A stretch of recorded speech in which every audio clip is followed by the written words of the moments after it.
옛날에 금술 좋은 노부부가 살았습니다.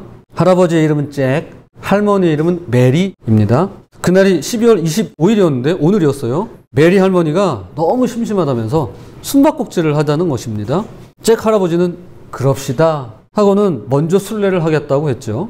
잭 할아버지가 눈을 감고 숫자를 셌습니다. 그동안 메리 할머니는 그야말로 꼭꼭 숨었습니다. 숫자 3개를 다 마친 잭 할아버지가 메리 할머니를 찾기 시작했습니다. 방에도 없어요. 침대에도 없어요. 옷장 속에도 없어요. 부엌에도 없어요. 화장실에도 없는 겁니다. 도대체 이 메리 할머니가 어디 숨었는지 찾을 수가 없는 겁니다. 그때 뒤쪽 창고에서 부스럭하는 소리가 들렸습니다. 메리 할머니가 창고에 쌓인 물건을 건드린 거예요. 잭 할아버지가 씩 웃으면서 창고로 갔습니다. 그러면서 이렇게 말했습니다. 메리 크리스마스? 메리 크리스마스? 그때부터 메리 크리스마스라고 인사하기 시작했다는 겁니다. 재미없나요? 네. 원래는요, 크라이스트하고 메스하고 합쳐서 크리스마스가 된 거예요. 그래서 그리스도와 미사, 그러니까 예배를 합쳐서 크리스마스입니다. 그래서 크리스마스는 예수 그리스도의 탄생을 축하하는 모임, 예배를 의미합니다. 요 자리가 크리스마스인 거예요. 요 기념하는 요 축하 자리. 자, 오늘 크리스마스를 맞이한 우리 모두는 이미 오신 주님을 기념하면서 이제 다시 오실 주님을 기다리는 자들이라고 할 수 있는데요. 그렇죠? 주님을 기다리는 자에게는 3가지 특징이 있습니다. 함께 살펴보면서 주님을 바라고 기다리는 시간이 되었으면 합니다. 자, 첫 번째로 주님을 기다리는 자는 회개함으로 주님을 기다립니다. 회개합니다. 회개할 줄 압니다. 회개란 깨끗한 그릇을 준비하는 것입니다. 세례 요한은 하나님의 나라를 기다리며 이렇게 말했습니다. 회개하라, 천국이 가까이 왔느니라 하였으니. 천국은 나중에 옵니다. 회개해야 옵니다. 회개하지 않으면 천국 안 옵니다. 천국 없습니다. 하나님의 나라 오지 않습니다. 회개해야 됩니다. 회개란 모든 걸 꿰뚫어 보시는 하나님 앞에서 자신의 죄와 허물을 인정하고 고백하는 것입니다. 진정한 회개는 후회하고 괴로워하는 감정을 넘어서 삶을 바꾸어 가기를 원합니다. 우리가 회개하면 후회하고 괴로워할 수 있어요. 그런 감정이 듭니다. 그런데 그게 다가 아니라 삶을 바꾸어 가기를 원하는데요. 내 가치관이 변하지 않고 행동이 바뀌지 않으면 아무리 물어봐야 제자리일 수밖에 없는 것입니다. 그러므로 뉘우치는 감정과 함께 고치는 행위가 뒤따르는 것인데요. 그것이 뉘우칠 회와 고칠 개를 합한 회개입니다. 뉘우치기만 하면 안 되고요. 고쳐야 됩니다. 수정해야 됩니다. 변해야 됩니다. 세례 요한은 진정한 회개에 대해 말하길 이렇게 말했습니다. 자, 누가복음 3장 11절입니다. 대답하여 이르되 옷 2벌 있는 자는 옷 없는 자에게 나눠줄 것이요 먹을 것이 있는 자도 그렇게 할 것이니라 하고, 진정한 회개란 불의를 행하지 않는 것은 물론이고 불의를 행한 뒤에 뉘우치고 고치는 것도 물론이지만 자기 자신을 넘어서 이웃과 나누며 적극적으로 사랑을 실천하는 행위입니다. 회개는 여기까지 갑니다. 아무리 금식하고 기도해도 우리의 삶이 이웃을 향하지 않으면 진정한 회개라 할 수 없습니다. 그러므로 주님을 기다리며 맞이하는 시간은 나를 돌아보고 뉘우치며 고치고 수정하는 것뿐만 아니라 나를 극복하고 이겨내는 회개의 시간인 것입니다. 나를 넘어서 이웃을 향해야만 하는 것입니다. 이것이 바로 회개함으로 주님을 기다리는 것입니다. 자, 2번째입니다. 주님을 기다리는 사람은 내려놓음으로써 주님을 기다립니다. 뭔가를 내려놓습니다. 성경에는 여러 명의 헤롯이 등장합니다. 예수님의 탄생을 축하하며 찾아온 동방박사들이 만난 헤롯 왕은 헤롯 대왕입니다. 이어서 세례 요한의 목을 벤 사람은 참수형이라고 하죠. 그는 아들 헤롯 안티파스라고 합니다. 그도 역시 헤롯 왕이었습니다. 헤롯 대왕의 아들 헤롯 안티파스입니다. 또한 예수님의 제자 중 요한의 형제 야고보를 칼로 처형하고 베드로를 잡아 옥에 가두며 끝내 비참한 최후를 맞이한 헤롯이 있는데요. 그도 왕이에요. 헤롯 왕. 그는 헤롯 대왕의 손자이고 헤롯 안티파스의 아들인 헤롯 아그리파 1세입니다. 자, 3명이 다 헤롯 왕이에요. 자, 끝으로 바울이 예루살렘에서 붙잡혀 로마로 이송되기 직전에 유대 총독 베스도에게 신문을 받는데요. 그 자리에 함께 동석했던 분봉 왕이 있었습니다.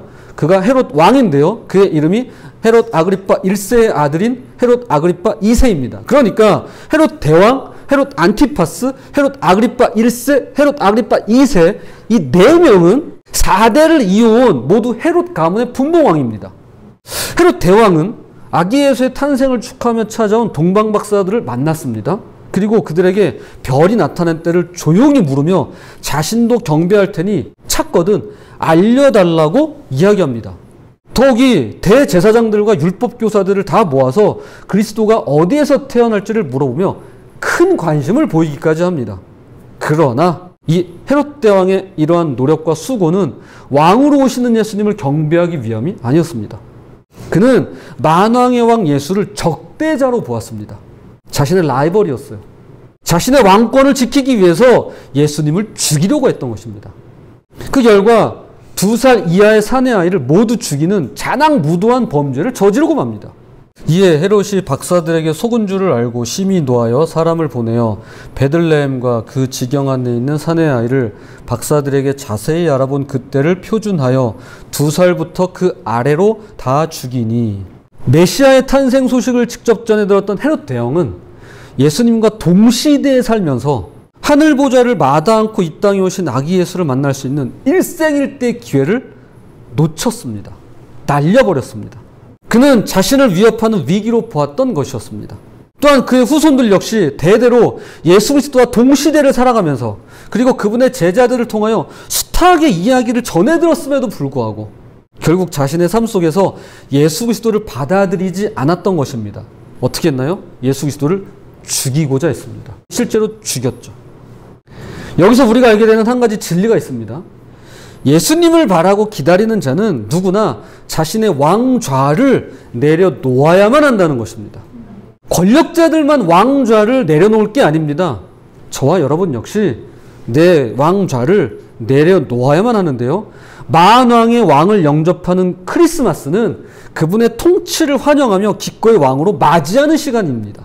물론 내 인생의 주인공은 나입니다. 그러나 어떤 영화나 드라마, 연극이라 할지라도요, 주인공 마음대로 흘러가고 진행되는 법은 없습니다. 주인공 마음대로 그게 흘러가나요? 아닙니다. 그렇게 보이는 것뿐이죠. 제 아무리 주인공일지라도 다른 인물들과 마찬가지로 단 한 사람, 연출을 맡은 감독의 지시가 있기 때문입니다. 주인공이 본인이 그걸 이끌어가는 게 아닙니다. 연출이 보이지 않게 그를 이끌어가는 것뿐이에요.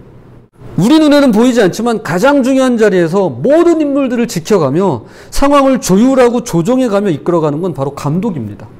감독이 감독의 역할을 할 수 있도록 맡겨드릴 때 영화도 드라마도 연극도 그리고 저와 여러분의 삶도 인생도 성황리에 맞출 수 있는 것입니다. 내 삶의 중심을 내어드리며 예수님을 왕으로 내 인생의 감독으로 모시고 따르는 저와 여러분이 되었으면 좋겠습니다. 자, 마지막으로 주님을 기다리는 자는 제자리를 지킴으로 주님을 기다립니다. 내 자리를 지킵니다. 헤롯 대왕이 지냈던 화려한 왕궁에서 멀리 떨어져 있는 아주 누추하고 볼품없는 장소에서 있었던 일입니다. 하늘의 천사들이 나타나 성탄의 첫 소식을 전해준 자들이 있었는데요. 그들은 다름 아닌 들에서 양을 치는 목자들이었습니다. 어째서 천사들이 성탄의 첫 소식을 이들에게 전했는지 성경은 그 이유에 대하여 침묵합니다. 그러나 한 가지 알 수 있는 내용이 있습니다. 누가복음 2장 8절입니다.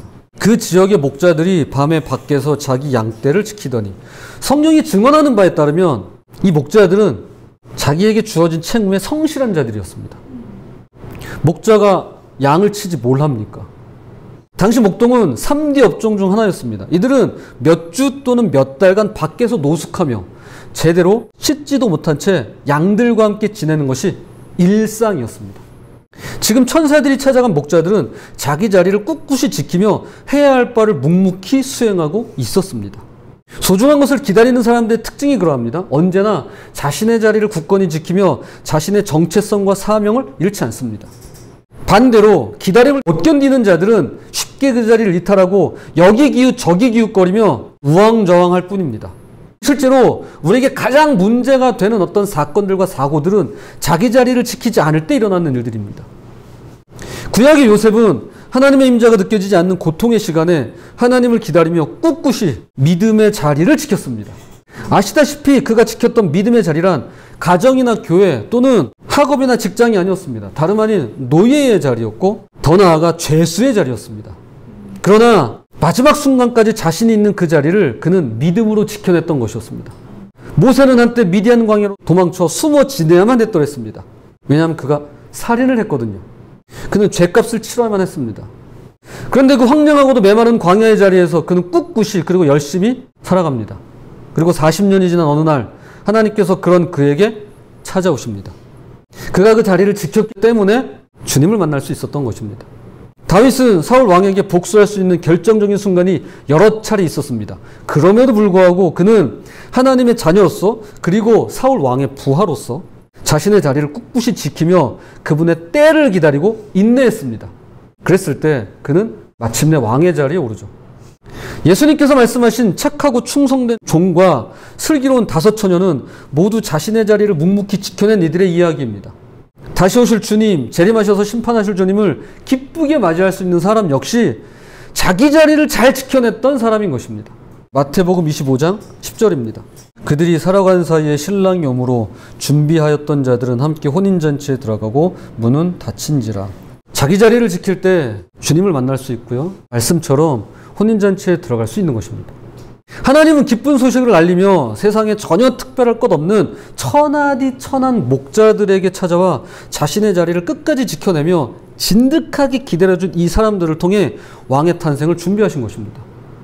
유명하냐 무명하냐, 배웠냐 못 배웠냐, 지위가 높냐 낮냐, 부유하냐 가난하냐라는 세상의 잣대 대신에 맡겨진 일에 성실하고 충성하며 온 마음과 정성을 다해서 자기 자리를 지키는 그런 저와 여러분이 되었으면 좋겠습니다. 제가 이제 말씀의 결론을 맺겠습니다.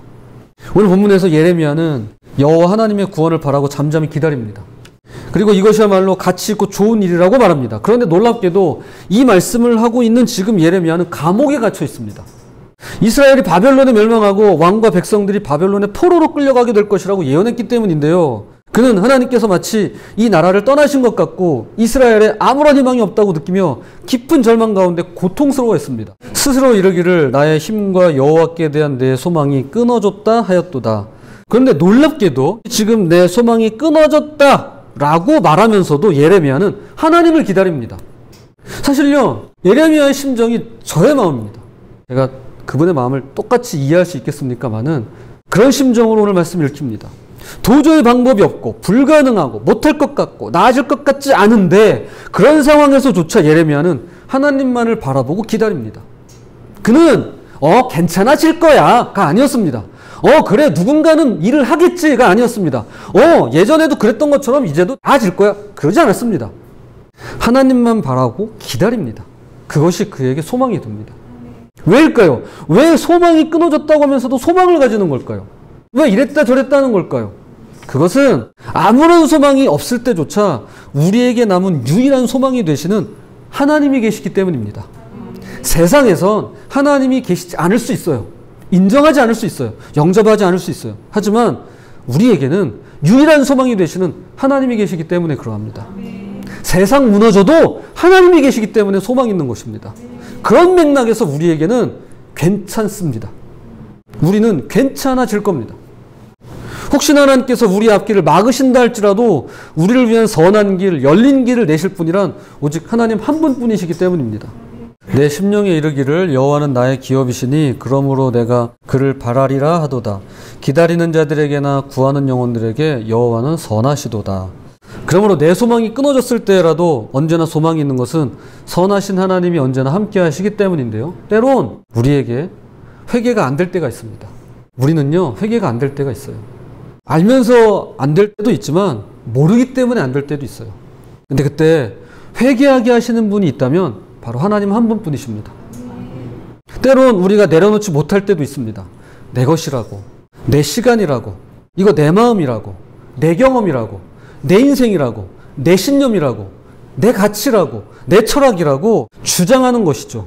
그때도 내려놓게 하시는 분은 오직 하나님 한 분뿐이십니다. 그리고 우리가 자기 자리를 지키지 못할 때가 있습니다. 부모의 자리, 자녀의 자리, 어른의 자리, 학생의 자리, 믿음의 자리, 맡겨진 직분의 자리 등등 말이죠. 그때도 제 자리를 지키게 하시는 분은 오직 하나님 한 분뿐이십니다. 회개도 내려놓음도 자리를 지키는 힘도 모두 하나님에게서 나옵니다. 그러므로 그분을 바라고 기다리는 것이야말로 우리 각 사람에게 일어나는 가장 귀하고 좋은 일인 것입니다. 예레미야가 3장 26절입니다. 이것을 우리 전지현 집사님께서 읽어주세요.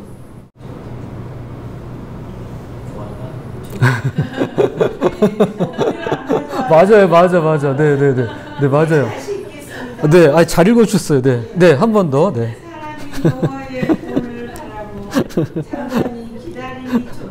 아멘. 네, 맞아요. 아, 잘 안 보이시는데 되게 잘 이렇게 유추해서 읽어주셨어요.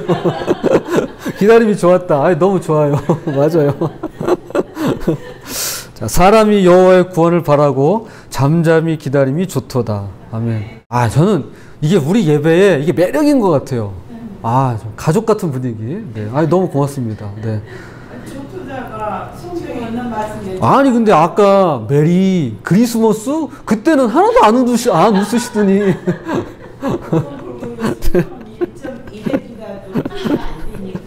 네, 맞습니다. 네. 아무튼 고맙습니다.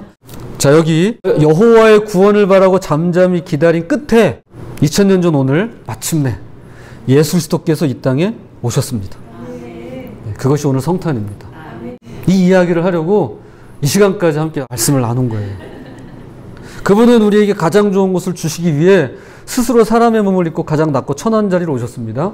왜냐하면요, 가장 낮은 자리까지 오셔야만 가장 많은 이를 사랑하고 구원할 수 있기 때문입니다.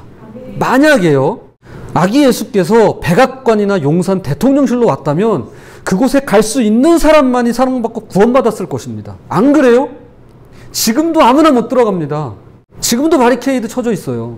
주님은 그런 뛰어난 자들, 힘 있는 자들, 그리고 권력을 가진 소수만 구원하고자 오신 것이 아니라 온 인류를 구원하시고자 오셨습니다. 그래서 말구유로 오셨고 세리와 죄인과 식탁을 함께 하셨으며 사람 앞에 서지 못하는 우물가의 여인에게 손을 내밀어 주셨으며 주님은 높고 거룩한 몇 명 인간을 위하여 오지 않으신 것입니다. 세상 사람들조차 상대하지 않는 버림받은 인간들까지 구원하시고자 오셨던 것입니다. 그러므로 소망이 끊어진 순간에도 오직 예수 그리스도만이 우리의 유일한 소망이 되는 것입니다. 왜냐하면 그분은 우리를 받아주실 테니까요. 바라기는 성탄절 아침 이 땅에 오신 주님을 기억하고 이제 곧 다시 오실 주님을 바라보고 기다리며 큰 절망과 낙심 가운데도 주님께만 소망을 두시는 그런 저와 여러분이 되시기를 주님의 이름으로 부탁을 드립니다.